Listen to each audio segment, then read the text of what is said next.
Delgado. I am a senior advisor in the PAC STEM Center. Welcome to the Palo Alto STEM Center and Student Life celebration of Black History Month. This morning we have invited Dr. Eddie Brickerson to be with us. Dr. Brickerson will speak and then we'll open the floor for a few questions. At the conclusion of the presentation, we'll ask all attendees to complete a quick event survey before we move into the provided lunchtime. Thank you, Student Life, for providing today's lunch and partnering with us for this awesome event. We also have a few swag giveaways to share during lunch, so stay tuned. Dr. Eddie Brickerson is the founder and CEO of Fly Underdog. He is a modern-day Renaissance man hailing from the gritty streets of Columbus, Ohio. Through hardship, he found music as a form of escape, ultimately placing him before industry great David Sonnenberg. Eddie, a key contributor in the R&B group Fatty Who, enjoyed success with a reality TV show featured on BET and a debut album released via Sony Columbia Records. Behind the scenes, he's collaborated with Grammy Award winner Nipsey Hussle and NBA Hall of Famer Tony Parker. Eddie's zeal for the arts and education led him to create Fly Underdog and become a business professor for the Alamo Colleges. He holds a bachelor's degree from the University of Incarnate Word, an MBA from the University of Memphis, and a PhD in leadership studies from Our Lady of the Lake University. Please welcome Palo Alto's very own Dr. Eddie Brickerson.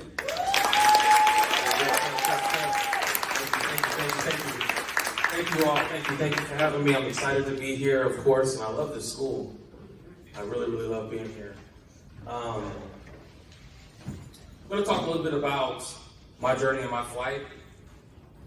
I think, when I talk about my story, one of the things that I try to resonate with everybody that's sitting here is that it started right here on the South Side. So I grew up here, not even 20 miles away from this campus. And I went to Southside Middle School, got pipes into Southside High School. So I was probably, one of 5 black people, I think, that went to the school at that time.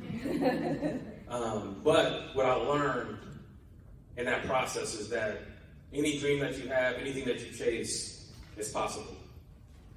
So I'm gonna talk to you a little bit about my journey, what it took for me to get through all those different steps from living in New York, living in LA, coming back to San Antonio, switching up from music, getting into education, and just really believing in myself and continuing to push forward. Regardless of the obstacles. I mean, there was a lot of obstacles in my way, but I want to talk through those different steps and some of the things that you can apply, give you a little advice on some things that you can do in the process of chasing your passions and pushing forward and trying to achieve the things that you want to achieve out of life. So I'll kick it off. I'll talk a little bit about myself. I'll go through the introductions of the arts, what inspired me.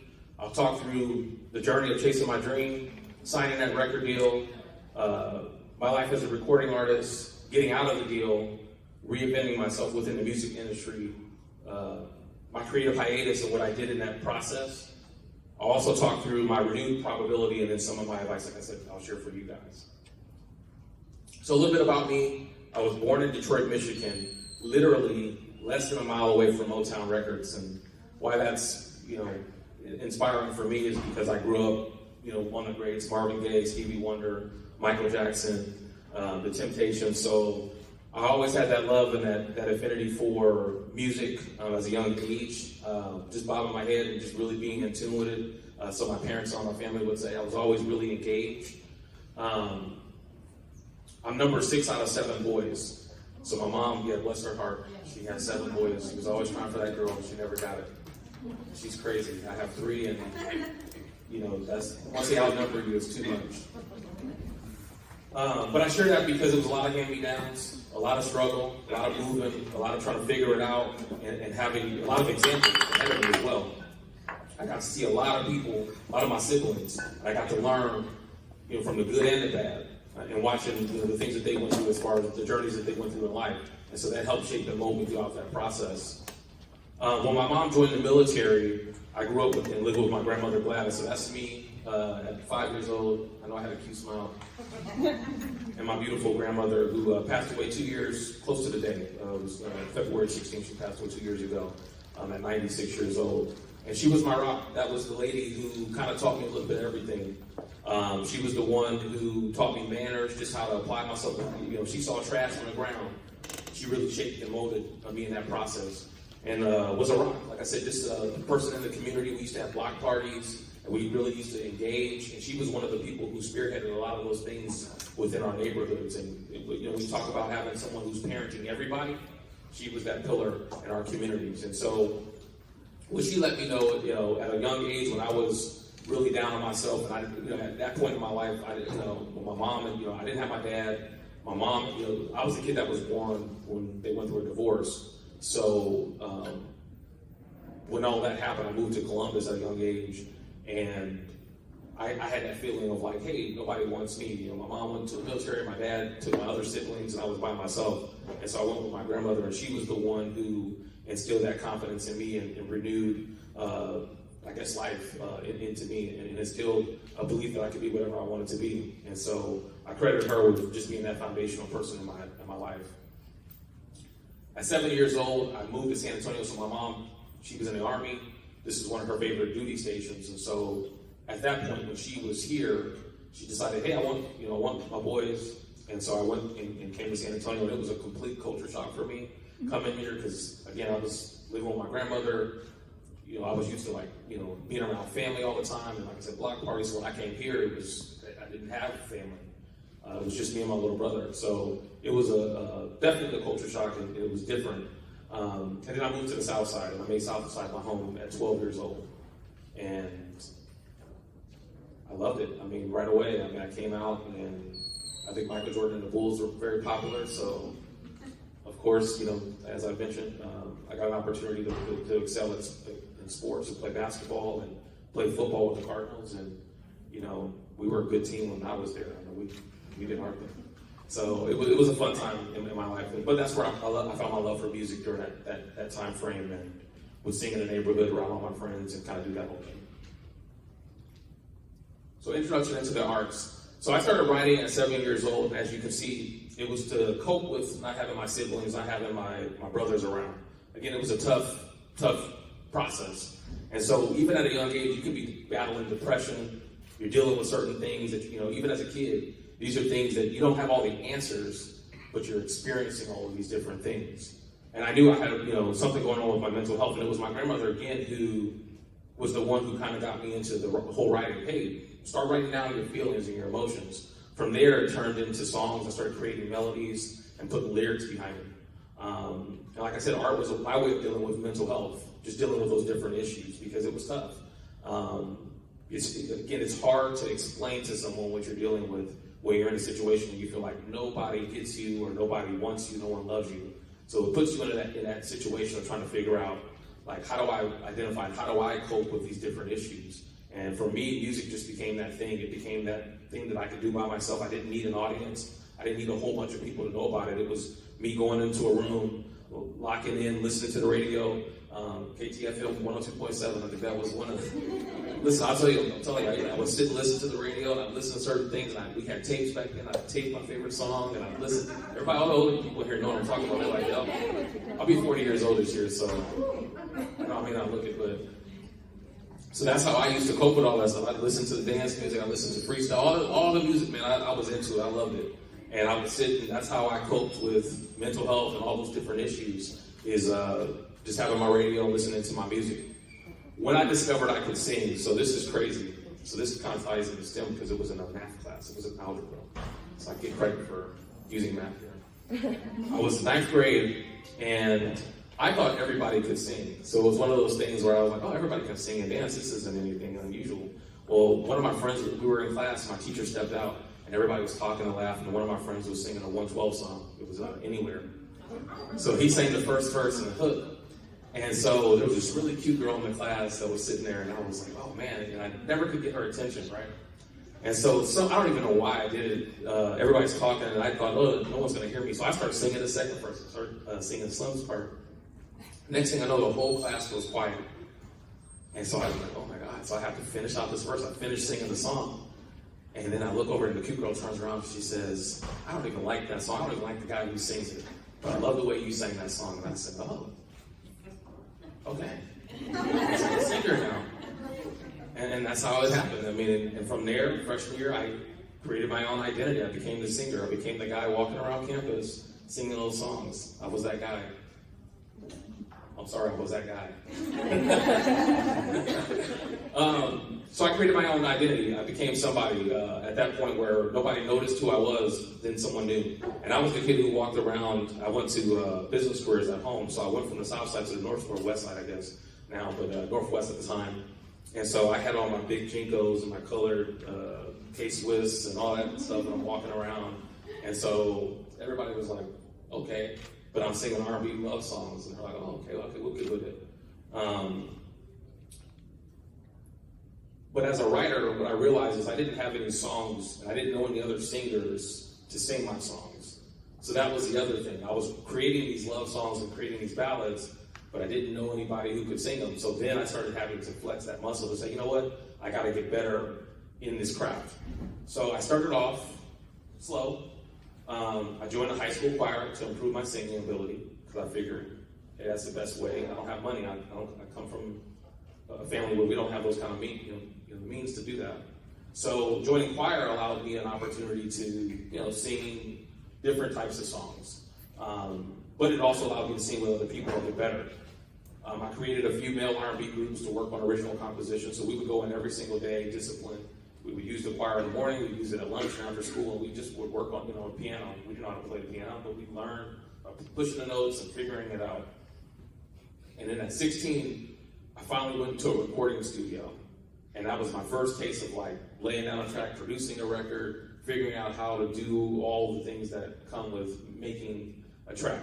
And I was so enamored with that process. At 16, I made that 5-year commitment. I made a plan. I said, by the time I'm 21, I'm going to be in the music business. I don't know what I'm going to be doing in the music business, but I'm going to get there.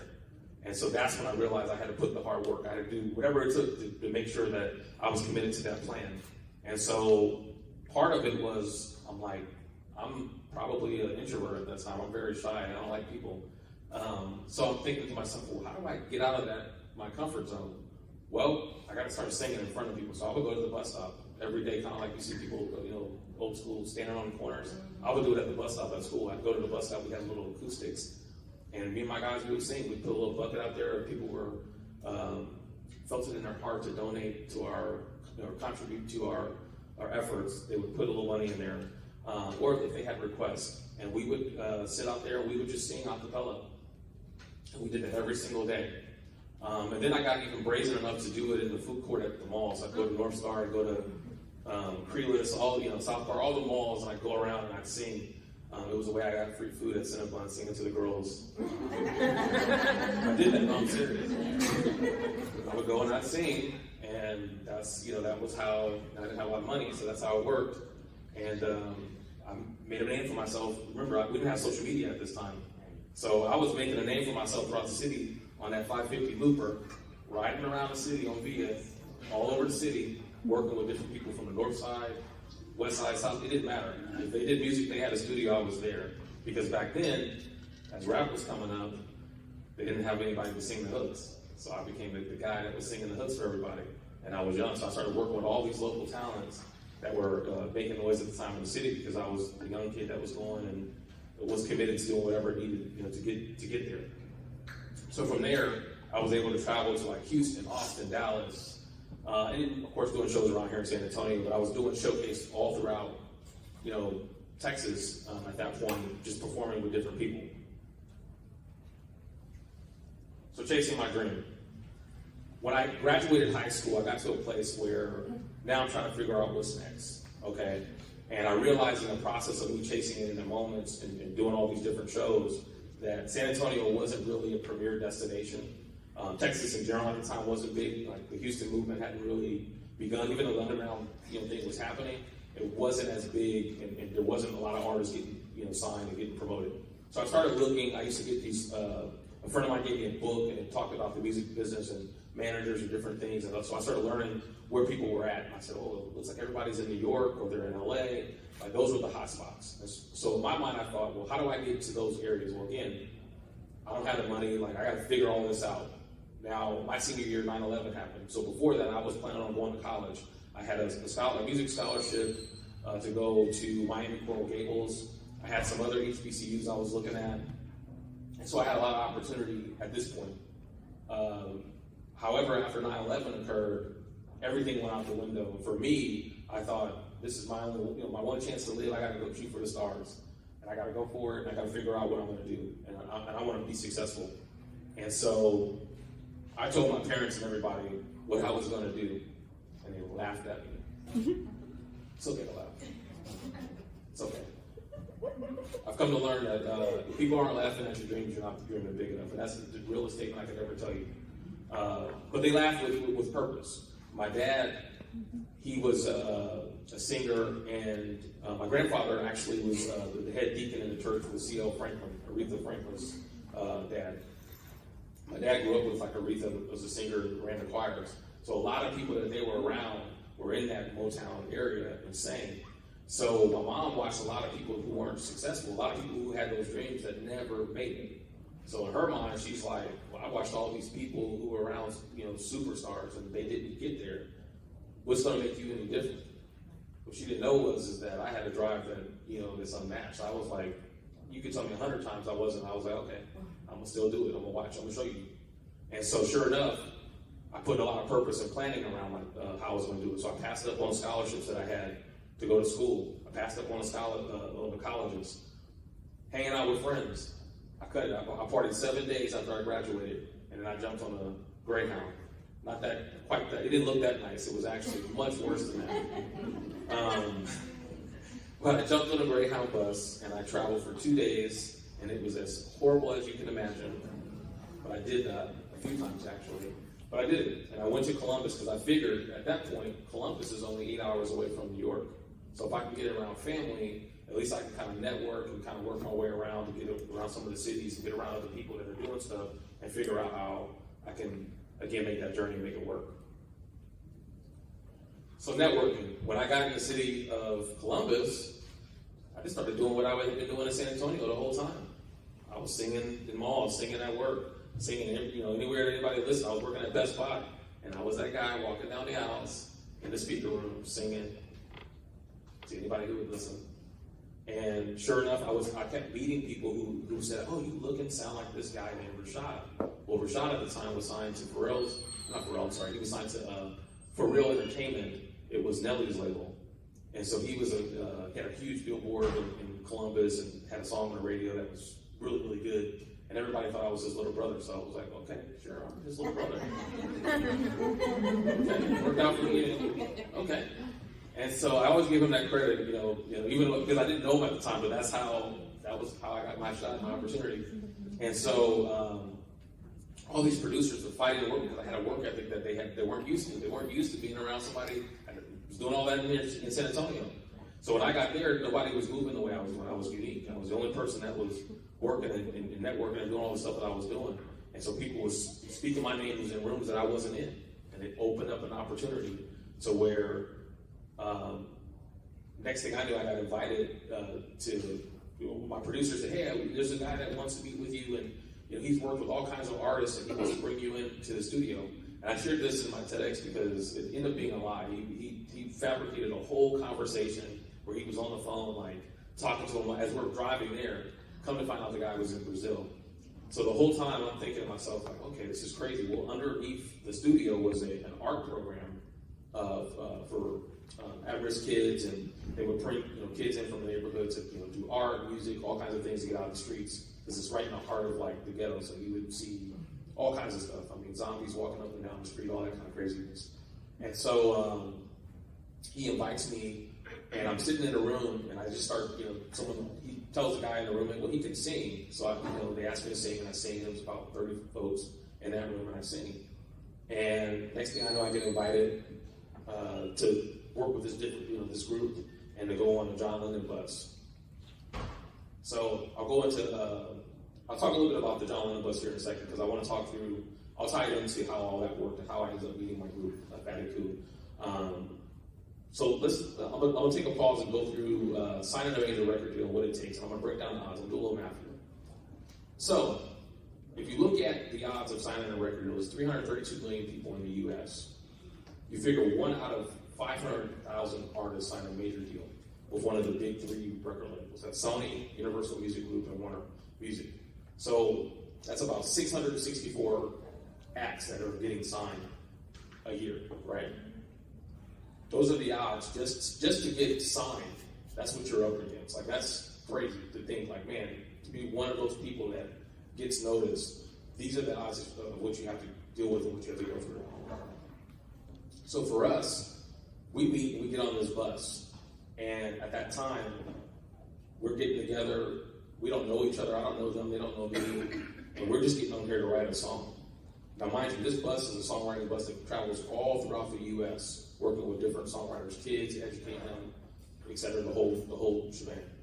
And we get on the bus. I didn't know them. They didn't know me. And we record a song. And I just happened to connect with like-minded individuals that had the same drive that I did, where we had people who could write, who had maybe had the same mental health issues, same flights, same journeys, same upbringing where they were going through, craziness, large families. I mean, it was just serendipitous. I mean, that's what we called ourselves, serendipity, for the longest, because it was so serendipitous of how we got together. I couldn't even script it. I mean, that's how I know God works, because, I mean, he placed us together, and it's like he heard each of our, journeys, and each of our cries at night, and knowing that we all were, wanted to get out of our situations, and he placed us together and said, okay, make magic. And magic we made. I mean, we got together and we figured out how to work together, how to create songs, how to navigate working with each other. And in the process of that, we got discovered by David Sonnenberg, who at that point, he started in the 70s, he discovered meatloaf. A lot of young people were like, I don't know meatloaf is something we put on. I don't know what you're talking about. So meatloaf was a famous singer. Bat Out of Hell is one of his major albums. But that's one of the guys, that's how long in the game he had been doing it. With some other acts you might know, maybe the Fugees. Y'all know who the Fugees are? Lauryn Hill, okay, he discovered them as well. John Legend, okay, he discovered John Legend. We met him, he was from Ohio as well.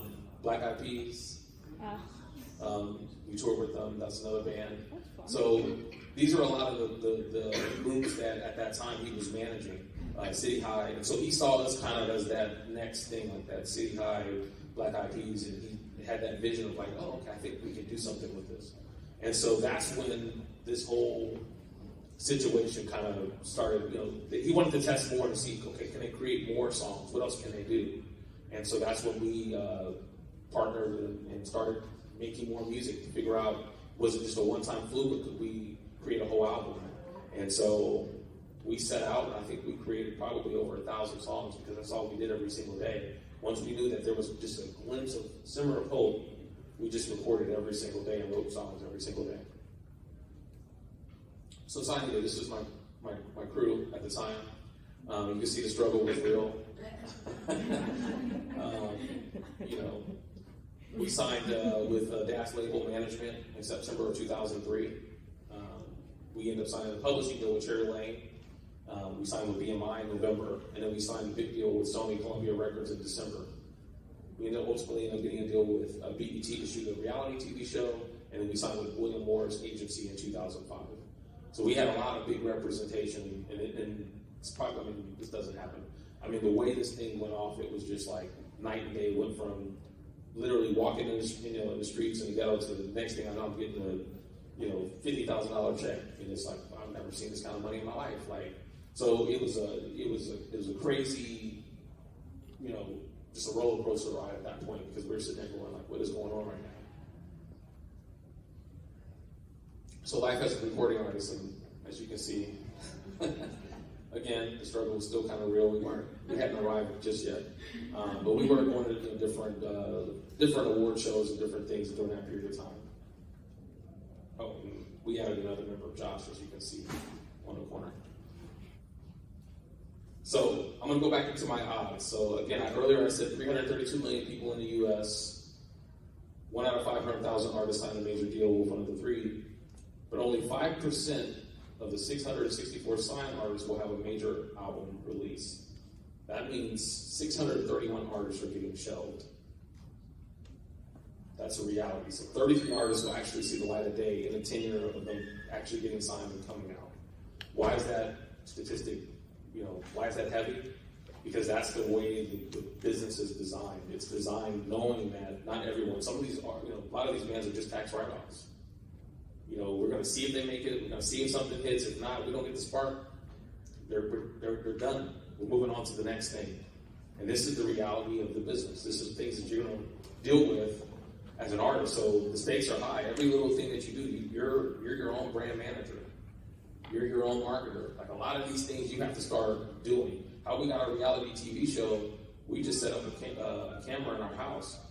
We were kind of like the first influencers before that was a thing. We had set up a camera. We said, hey, just give us a camera. We just want to film. It started off with us wanting to film like our rehearsals, our practices and stuff.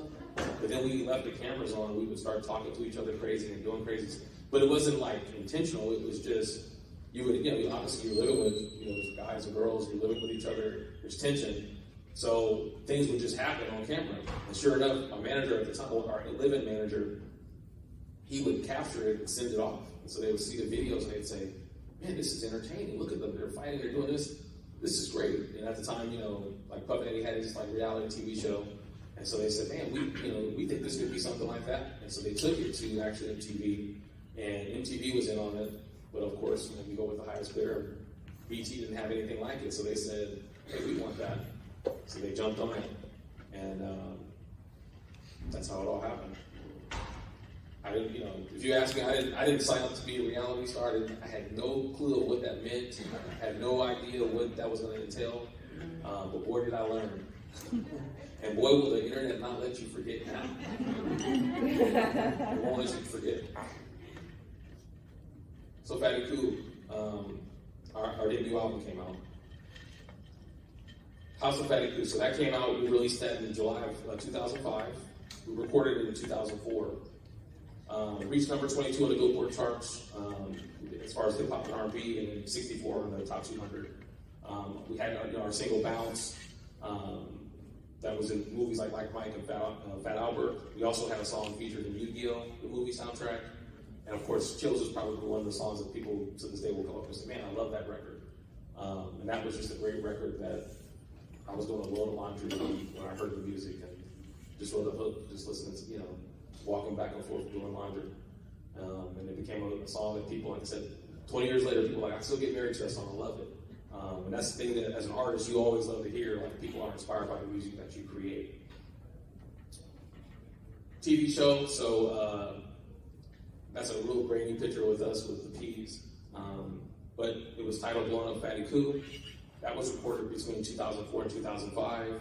It released in April of 2005, and then we had 13 episodes of that reality show that featured John Legend, Black Eyed Peas, and Miguel. So if you go on social media, where I said people don't forget, you'll see me battling a young Miguel before anyone knew who Miguel was.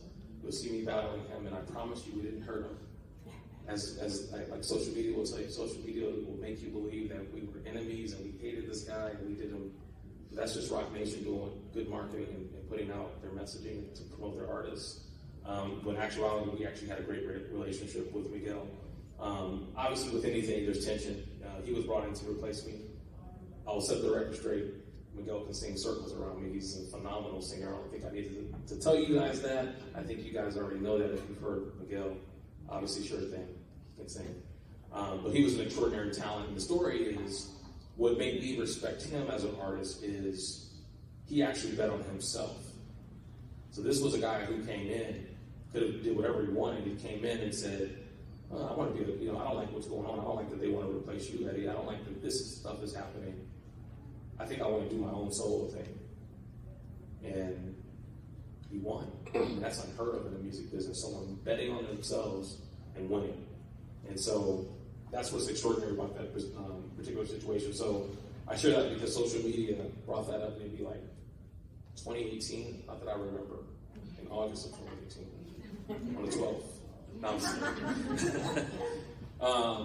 and sometimes it reminds you, like, hey, things in your past and things that you do, people, they're not going to forget it. And how do you continue to inspire and continue moving forward from things that happened maybe when you were a kid, and now you have to speak to it as an adult.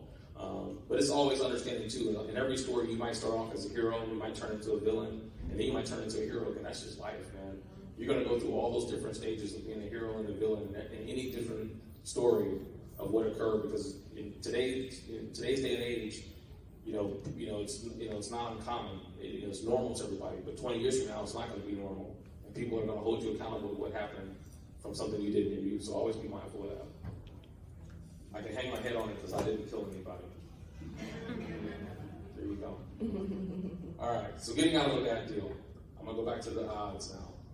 So again, 332 million people, 1 out of 500,000, only 5%, now 3% of the 33 artists with a major album release will become a superstar or a household name. So that one artist is going to become a superstar. So we kicked this thing off just being 1 out of 500,000 people, and now you got down to really only one that's really going to excel and really stay the hands of times. So I think of your Beyoncés, I think of your Drakes, Bad Bunny, all those different, Taylor Swift, all those kind of artists that in their class, they're that one that that continued on. But out of that one, there was, millions of other artists that were just as good. They just didn't get the same opportunity to continue going, and that's tough. That's tough. In the industry of the past, it was much harder because you didn't even have an opportunity to get heard. There was really nothing you could do to really change that tide. The industry today is a little bit more forgiving because now we have social media, right? Now we have the YouTubes. Now we have certain things which you can do. It's a little oversaturated, but that's where you have to be a little bit more creative if you want to get your art out and you want to be successful. You can't do the same thing that everybody else does. So I always try to tell artists, if you see a trend, and an artist comes out, I think of like Migos, for example. Like they started their trend, and then you saw all these artists in the industry adapt to that trend. But what happens is there's like a rule of 5. Like 5 artists will be able to jump on that bandwagon of what they're doing, and then everybody else just becomes the gimmick to that, to where nobody's going to listen to them. We have a palette to listen to maybe 5 artists that we identify as the first to fit that style and that mode, and everybody else becomes okay, they're just trying to be like this artist. They're just trying to be like that. We don't really give them that, the same headspace.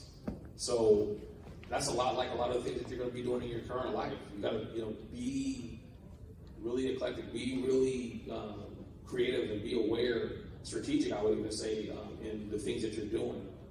If you're, in cosmetology, or I always have students, estheticians, and I can't say that word.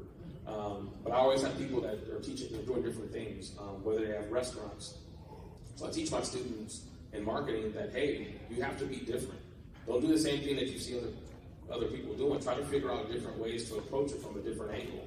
And don't be afraid to be you in there. Find a way to, don't try to look and fit what someone else is doing. Find who you are or what you identify as, and use that to your advantage to, that way you put that spin on it. So when people see it, they go, you know what, I like what he's doing because he's doing, or I like what she's doing. She's doing something different. And I get that sense of who she is. I can identify with her. So don't, from a cultural standpoint, if you're very cultural and that's who you are, then share that. Don't be afraid to walk in your own shoes, because that's what's going to get you, that's what got you here today. That's what's going to keep you moving forward. All right, so the math. So this is the fun part. Everybody always asks, like, how much money can you make in the record business? Well, I'm going to do some math here for you. Like I said, this is STEM. We're going to break it down. So the math ain't mathing. So let's say an artist makes $10 million, right? If you look at the little pie chart over there, a record label's getting a huge chunk of the pie, right? They're getting 63%. The distributors, this is the people who's packaging up your art and moving it, they're getting about 24%. And then the actual band or the group is getting about 13%. So if you look at it, the record labels get about $6.3 million. The distribution companies get 2.4, and then the band's making about 1.3. Now, if you break it down a little further and you look at what that entails from the band, they have a personal manager who's taking 20%. They have a business manager and a lawyer getting 5 apiece, and then the producer of the music's making about 3, and then the band splits whatever's left. So 260 for the personal manager, 65 for the business manager, 65 for the lawyer, and 39 for the producer, which totals up to $429,000. So in this particular scenario, you look at it and you say, okay, well, the band's making about $871,000. $10 million. That's already like, I don't know how that makes y'all feel, but you're already probably feeling like, oh my God, at least I got something, right? Y'all feel like that's good, right? Y'all okay with that? That's not good? What about FICA? What about FICA? Because don't you FICA. split it? Yeah. You have to have 18% to split amongst the group, but also you have FICA, which takes a quarter of your paycheck. So basically, that's significantly less. Yes. I love where she's at. Give her a round of applause real quick. Yes. Talk about Uncle Sam. Yes, you always got to think about Uncle Sam. You can't make decisions, making all that money, you didn't pay him first. Come on now. Gotta be reasonable. So let's go back to our equation here. So I'm going to cut us right down here. If you look, that $1.3 million that you made, you got to pay at least 40% in taxes. So now you're looking at $520,000 that's coming out. That 520 plus the 429, that's 949. And mind you, all of that's coming off. It's not coming after you pay taxes. It comes off the actual 1.3. So it's not, hey, we subtract taxes and then everybody gets their payout. No, they're getting it off the 1.3. So now you're looking at about 351,000. If you break that up, let's say you have a group of 4, that's about 88,000 per person. I had a group of 6, that's 59,000. Now what I didn't say is, yeah, we got advances, but that's part of that $6.3 million that you had to pay back. Because everything that you do when you're an artist, and I mean everything, even when you go to dinner, you think they're taking you to dinner? No. That's your money. Everything that you do. Every last thing you do. So when somebody's being, oh yeah, Smith & Walensky, yes, $1,000 steak. Add another one, put this. And you're like, oh man, he's so nice. No, he's spending your money. But when you're 18, you don't know what that means, right? You're sitting there going like, I don't know what this is. We have 15-year-olds in our group. You're not going to know what that means. So in your mind, if no one's teaching you that, you're not learning those lessons. You're just like, you're naive, you're gullible to the whole situation. You're just like, man. Plus, we all come from nothing. So $1,000 steak or whatever we eat, we like, hey, we're excited about it. We're just happy to be there. But we're not realizing this whole time we're accumulating expenses. That's all being recouped. And that's something that we're responsible for. So that's things you have to be mindful of when you go through that process. And now you'll see why we wonder why either A, you'll see your favorite artist doing a lot of different work, or maybe he leaves a band and in sync. Justin Timberlake left the group. Well, that's probably why. He was like, well, I'm not making a lot of money being in this group. I know I can make the money, but I need to be solo. Or you see artists that say, yeah, I'd rather go do something else. This is crazy. Like, why? I'm working because you're working 24/7. Don't get it twisted. You're not. As an artist, you don't have the luxury of like turning it on and off and saying, "No, I just went to work 9 to 5." No, you're working every time you go to the mailbox. If somebody recognizes you, boom, you're on. Anywhere you go, you're constantly. I remember walking in Times Square and people going crazy. I'm thinking, I'm just some dude. I'm not anybody. Like, why does it matter? But it would be little stuff like that where it was like, I'm just here for the art. Like, I don't care about the fame part of it. But those are the things that you have to deal with throughout that process. So, of course, as you can imagine, it leads to friction and turmoil. Because more money, more problems. Once you start having problems and you feel like, hey, I'm overwhelmed, I'm working, and I'm not seeing the benefits of that, now you start arguing about just little stuff. And you see that in just relationships in general. A comedian said once, Beyonce said, that's $1 billion in the elevator. And then the comedian said, I've seen people argue over $30 in the elevator. And I said, yeah, I know. I've had some spats over a couple dollars in the elevator. I can tell you that. Going to the clubs, I had a few spats with people because they show up knowing they didn't have no money. And then they want me to pay for you. I'm not paying for you. But you're a grown man. You get your life and priorities together. But these are kind of things that you have to deal with because, once now you're thinking of, this big money that's involved, it becomes a hassle. So then everybody wants to become their own artist. And then mental health. I battled depression really heavily. When everybody, because the other thing was I had family and people calling and people wanted money and all this kind of stuff. And you have to explain to people, like, Like, I don't know what you think, what the rumors are, but I'm not out here living like this. Like, it's tough. I'm still trying to get there. And you're depressed because you've been chasing this dream. Imagine chasing it and you just didn't know. You know, I didn't know. I had no idea. So for me, I was chasing this dream but just didn't have any idea of these types of pitfalls because I don't care how many books I read, nobody really ever talked. We live in a world where the facade is bigger than the truth. We say that again, the facade is bigger than the truth.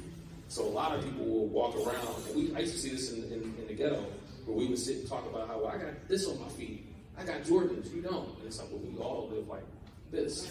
You know what I mean? Like, and none of our parents own their homes. Like, what are we talking about right now, you know?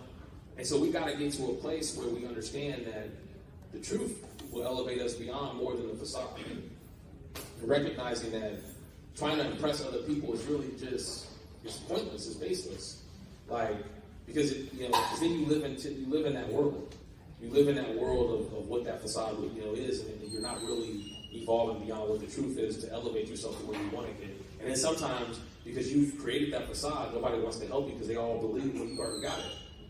So when you really need the help, you can't get it because you've created this image and this likeness that people now see as an oxymoron. It's like, wait a minute, you was flexing and doing all this extra stuff, and now you telling me you ain't got it? Like, come on, like.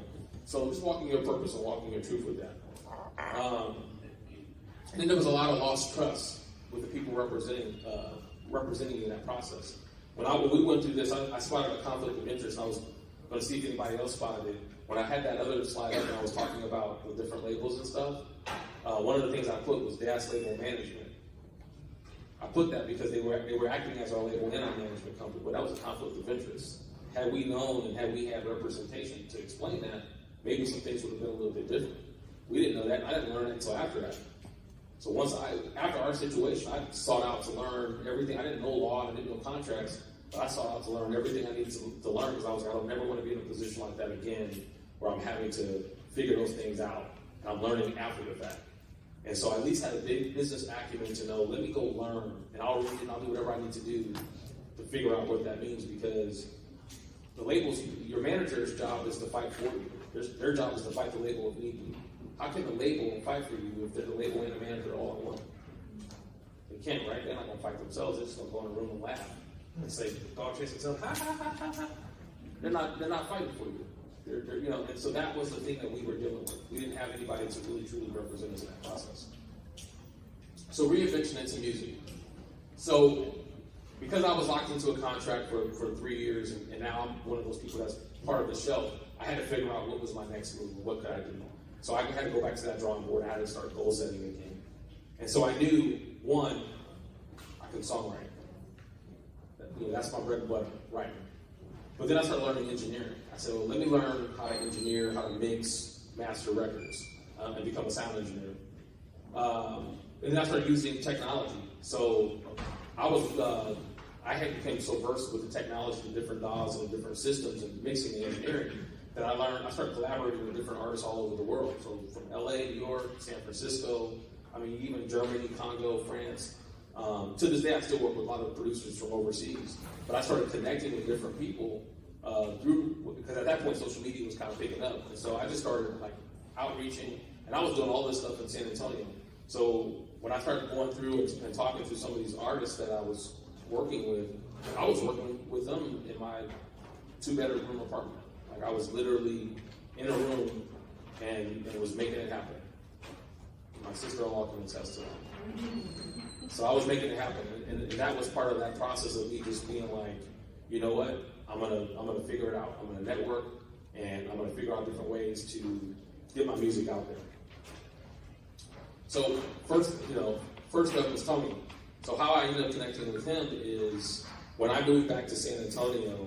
Actually, I didn't even move back. I was in LA, and I came back to visit. And a friend of mine, the guy on the far right, BU, he was the vice president of Tony's label at the time. He said, Tony's working on an album. And I said, Tony Parker. I'm like, NBA player? And he said, yeah. I said, the French basketball player. Yeah, I said, it's going to be English or French? Like, what is that? And he's like, no, it's going to be part of it's going to be in English and part in French. I said, okay. So at first I was a little skeptical because, obviously you see a lot of NBA players that had albums and they didn't do very well. But I was a big fan of Tony, obviously being a Spurs fan. So I said, you know what, sure, I'll come help out. So one day he called me, hey, can you come and reference a couple of tracks? And I come in. And so it started off with me referencing a song, and there was this guy from G Unit there. And the whole time I'm in the booth with Tony, I'm not Tony, I'm sorry, I'm in the booth recording the song, he's telling Tony and the producer, I don't think he's good enough. Let me get my guy to do it. My guy in Tennessee's going to do it. Let me get my guy to do it. And so they're like, no, it sounds great. We love it. Like, no, it's good. And he's like, no, I don't like the way he's singing. And so what we call that is just hating. And he just wanted his guy to do the song. But rather than having his guy do it, they didn't want that. They wanted someone to reference it in the moment. And so what he was doing was he was trying to use me as the reference, but to say like, hey, he's not the one, let me send it to my guy, he's gonna do it and send it back. So he did that. None of them liked it. They said, no, we didn't like it at all, we liked his version. But he ended up talking himself out of the placement. Because after all that happened and he left, the producer said, I really like your voice, can you write a song and can you work on this stuff? So I wrote a song, which ended up being a song at the time he wrote for Eva, La Familia, it was Eva and his family. And then another song where it says less clefs, they allow I can't say it, but it's Glory Road. And so I sang in English, and he rapped in French, and it made the album. And from there, I built a strong enough relationship with him where I became part of his Game Time Productions label. So what that means is I got to go to a lot of free basketball games and show up VIP and sit in the back and hang out, and was part of some of the championship stuff around that time. But it was cool. It was cool to be a part of that entourage and kind of fit into that mode. And then I ran this recording studio for 5 years because then at that point I learned how to do a lot of that stuff. So I started working with a lot of local artists at the time, like Allie Brooke. I have a demo with her. When she was 16 before she became famous. I think of like AJ Hearn to Question, just a few different people that were doing stuff in the city. I don't know if any of those names resonate with you, but it was people that I was working with when they were trying to come up, and I was trying to help these artists learn about the studio like other people had helped me in my journey. And that album that we worked on went gold in France. And so I realized that, one, there's money all over the world, and it's not just in the U.S. There's money that can be made in other parts of the world. And so that was cool. And two, it was better for me being independent because I was building direct relationships where I was seeing the benefits from my labor versus having to go through that whole math equation I took y'all through earlier with all the craziness. From that, during those sessions, and I'm working, I had free access to the studio. That was another thing. So that was a perk. Now I'm in the studio, state of the art. I can record myself. I can record others. I had that luxury. I was also working with other producers and doing stuff. And one of the artists I was working with at the time, his name is Question. He had signed a deal. He had a deal on the table with Sony Epic, and he signed with Nipsey Hussle. And so we had collaborated on like 3 records. And when he went to play it in their label meet, mind you, I didn't charge him for the songs I did with him. That was part of my strategy. It was like, hey, I'm going to record with as many people to kind of get my name out there. Sure enough, he's sitting in the room and they're playing the records, and Nipsey and his team goes, wait, I'm going to try to paraphrase it in his words. Who's Cuz on the record? Like, who's Cuz like singing? And so he's telling them, like, at that point, he's like, who is this guy? He's on your records, and I love the way he sings. And so from there, I get like 4 phone calls from my friend, from the manager, from the label, and then Nipsey himself, basically like, hey, we want to sign you off the strength of the songs. We love the records that much. We want to sign you. We want you to come in and do hooks and write for us and do this. So I got to collaborate with him on his first 3 mixtapes, but also got to go live with him for a month and work on, at that time, what would have been his debut album under Epic. And so a lot of my collaborations and placements, at that point I was working with a lot of different hip-hop artists. So Jada Kiss, Snoop Dogg, The Game, like it was just different people because he had those relationships. They all wanted to work with him as a new artist. And I was doing my hooks and doing stuff. It was allowing me the opportunity to collaborate with those different artists. And so, it spawned into a relationship. Now, ultimately, I walked away because when the major label deal came, I had already been spurned the first time. I was like, yeah, I don't know if I want to go through this again. And so I ended up walking away from that situation. I didn't walk too far. I ended up meeting Demo Castiglione. And at this point, I had transitioned into EDM. And I was working with a group that we had created called Smashmatic. And Demo was married to Nelly Furtado. So he heard our record, and at the time, he's a big producer, engineer. He works with, he's Timberland's right-hand man. He works with Justin Timberlake, Madonna, all these different individuals. So I get an opportunity to go write and work out of Miami. And again, like I said, more opportunities. I'm in the rooms, and I'm creating. Now, this was a little different. This was a hard period in my life because this was a period where I was around nothing but successful hit makers. And it was tough because their sense of urgency is not the same as somebody who's still trying to get there. They were comfortable, like, hey, I've been in the game now 15, 20 years, like, I'm good. And I'm still hungry, like, I'm trying to make it. So their flight of, like, wanting to complete things was completely different from where mine was. And so we kept stalling out. We'd get somewhere, and I was like, oh, it's going to happen, and then it wouldn't happen. And then we would get the songs, and we're like, it's about to happen, and then it wouldn't. And so the final straw was Madonna did the Super Bowl in 2012, and we actually were supposed to be involved in it. We remixed one of the songs, Give Me All Your Love. And I remember we were so excited because we were like, this is about to happen. And then we signed the NDA, everything was going, everything was moving. And then LMFAO came out. And then that was it. I mean, they hadn't been out, but they were like, that was the group that we were in competition with. And so they got the spot, and we didn't get it. So if you ever go back and you want to YouTube that, you can see it. LMFAO remixed the song, and they got that opportunity. And we were just almost there. So creative hiatus. I realized that I had put a lot of things on hold. I made a lot of sacrifices, and it was time for me to put music on hold. And so this time I made sacrifices with music, and I started focusing on my family. So you see my beautiful 3 kids, my wife. Education, I went back to school, and then of course corporate America and teaching. Like, these are the things that were passionate to me. I never wanted to be that artist that got stuck in just doing one thing and just, re-emphasizing my plan A. I did have a plan B and C, and it was always like, hey, these are other things I want to do, just because I just didn't want to get stagnant. So then a renewed probability. When I look at who I am and where I'm at today, I went through that process of, like, Danielle shared, I earned my PhD in 2023 from OLU. So fun fact, 1 in 72 people hold a PhD in the US, so that's a little bit, a little less than 2% of the population.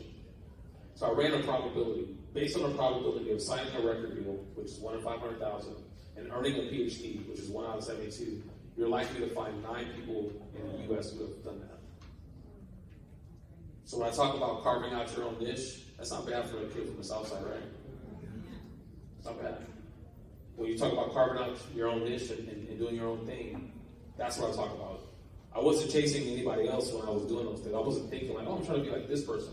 I stayed true to what I wanted. I did music because that's what I love to do. And I went after school because I always had a passion for school. I went to magnet school. So I loved education. And then I just mirrored the two. And so when you find your passions and you mirror it, you can carve out your own lane where you're doing something that not everybody else is doing. And then recently, I finally authored my first book. So fun fact with this, it started with a song titled Who's Unafraid to Fall in Love. And I wrote the song and off a conversation I was having with a friend. And when I recorded it, I sent it to Demo, the guy I showed you, and he heard it. And he said, man, this is incredible. It's a top 20 hit. He sent it to Justin Timberlake, and then that was another one of those things. I waited for 6 months. And he was like, Justin's going to do it, don't worry. He's doing, I think it was Man in the Woods album. He said, he's going to, he loves it. We're going to get it. And then 6 months later, he came and said, yeah, he's going in a different direction now. I said, no. Why is this happening? Ultimately, I waited around. I went to the label pick where I was at Interscope. I went there, and we shopped it for maybe Robin Thicke, and then that fell apart. And I sat there, and it was in my catalog for 2 years, and I was like, what am I going to do? And I finally said, no, I'm just going to put it out. And then I decided, based off that original conversation, I wanted to write about the different character flaws. And so, like I said, I'm happy to share that. It's done.